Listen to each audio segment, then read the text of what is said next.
Hello, vlog people. Thank you for your comments about my new haircut, which I really hated, because I'm getting used to it with the help of your approval. Okay, I'll get right to this. I haven't asked questions in a couple of days, or answered them either. Wow. Okay, name your top 5 biggest celebrity meetings when you were just starting out. Anyone you'd like to meet now? Wow, I was very lucky because when I was first starting out, when I was first starting to, right after Star Search, when I sort of had the privilege and honor of kind of meeting a lot of people and working with a lot of people, I was lucky because a lot of them were huge influences that are no longer with us. Like Lucille Ball, who asked me to sing at this tribute to her, requested me to sing, and specified the songs. And so I met with her and I had lunch with her, and it was pretty amazing. Sammy Davis Jr., unbelievable. Um, who looked at me as some kind of peer. It just freaked me out. Gene Kelly, Elizabeth Taylor, I met in the mid 80s, I guess it was, because I had said yes to this thing that she was doing, and not a lot of people were saying yes. It was about age. And so she kind of took me under her wing, and we had lunch, and we did this press thing together, and that was kind of amazing. Gee, the first time I met Liza was huge for me, and now we're such good friends. The first time I met Bette Midler was huge for me. We had a director in common, and we became friends over the years. But at the beginning, it was like, wow, your style and your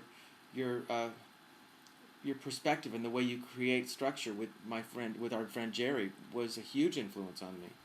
So, who else? Quincy Jones, Major. I didn't meet him early in my career though. Tom Waits was a big.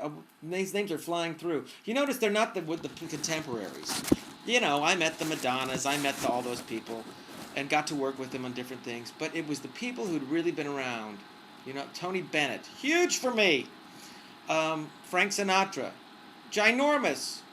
The people who really saw it and survived and influenced music and dance and theater and acting and writing. Armistead Maupin, when I met him. Wow. Anyway, okay, I've spent way too much time on this. What's your favorite vacation place, and why should I want to go there? St. Bart's, if you want tranquility, although it's very, very quiet. You're not allowed to speak, and you can't bring your children, really, and it's très expensive.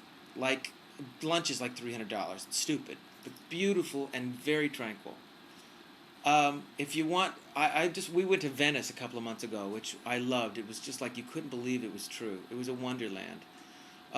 Pretty much anywhere in Europe, I haven't been to Asia, really. I want to do that. But the why, you are either exploring or you're going for a rest. Rest, St. Bart's, exploring, kind of anywhere. Okay. Sam, do you still talk to Rosie O'Donnell? Is there any chance you might do one of the Our Family cruises? Rosie and I email all the time. She's a very good friend, and I adore her, and we email each other a lot.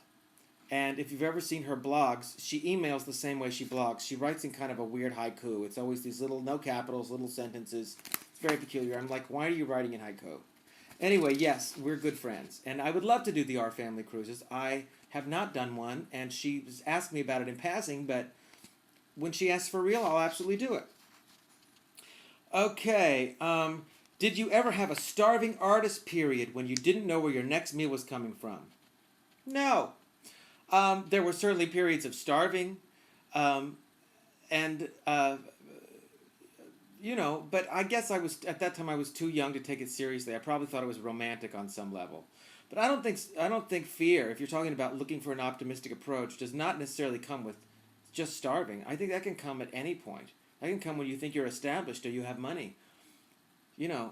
Please, I question and get nervous all the time about where things are going or prospects or, new opportunities. So, what the difference is? It's when you're young and it's your identity, it's who you are. It's who you are. And as you get older, it becomes what you do. I am an artist, and that's what I do. Yes, I identify myself that way, but that's what I do. Because it's not necessarily who I am. It contributes to who I am, but it's not who I am.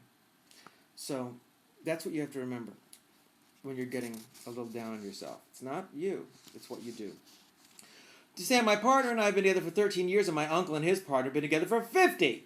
Never had a commitment ceremony. We've watched many of our gay friends tie the knot, and within 2 years or so, each ceremony they break up. It's a phenomenon I can't explain. What is your take on commitment ceremonies, and what advice do you have since you are now Reverend Sam Harris? Well, I don't think there's any statistic to that. You and your uncle, what kind of a percentage is that? And I guess that's the two people who have not done it, and the others, many gay friends. I don't know what you're talking about. I think that's crazy. I think commitment ceremonies are great. I think it steps up vows for people. Danny and I haven't done it, haven't felt the need to. Should we feel the need to, or should we feel we need to be politically, counted? Then we will.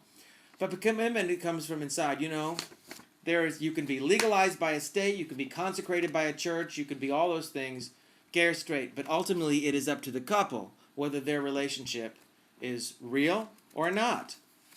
No paper, no commitments, none of that stuff in front of people. Don't make no difference. I think it's important to do because it says to God and to the world, we are promising this to each other. But ultimately, if it ain't there, it ain't there.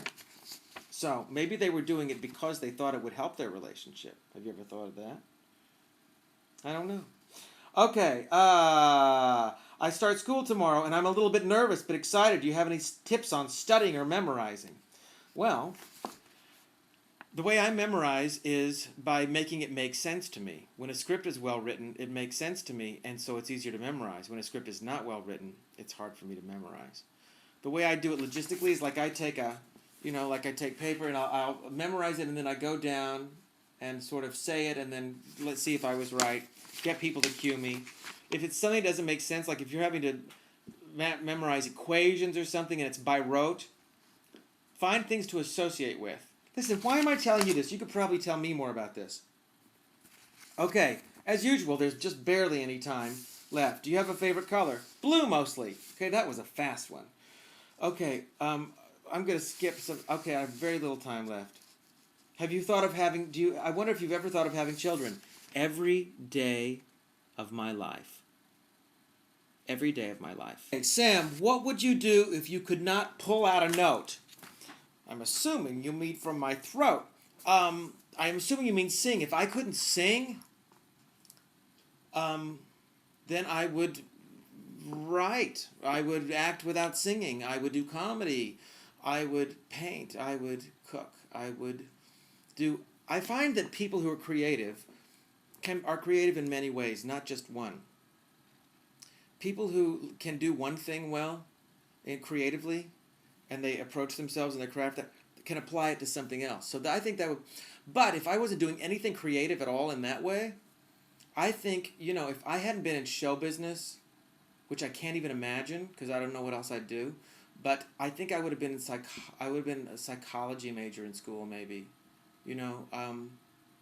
I think I'd be some, I don't know, maybe I'd work at a rehab place, or I'd be a counselor of some kind, or something. Or you know what? Maybe I'd combine them. If I couldn't sing, maybe I'd do the talk show. I'd do the best of both. I could be my personality, and I could do whatever, and I could also, deal with issues and people's problems and things, because I find that the more that I get to talk about those human issues, the more that I solve them in myself.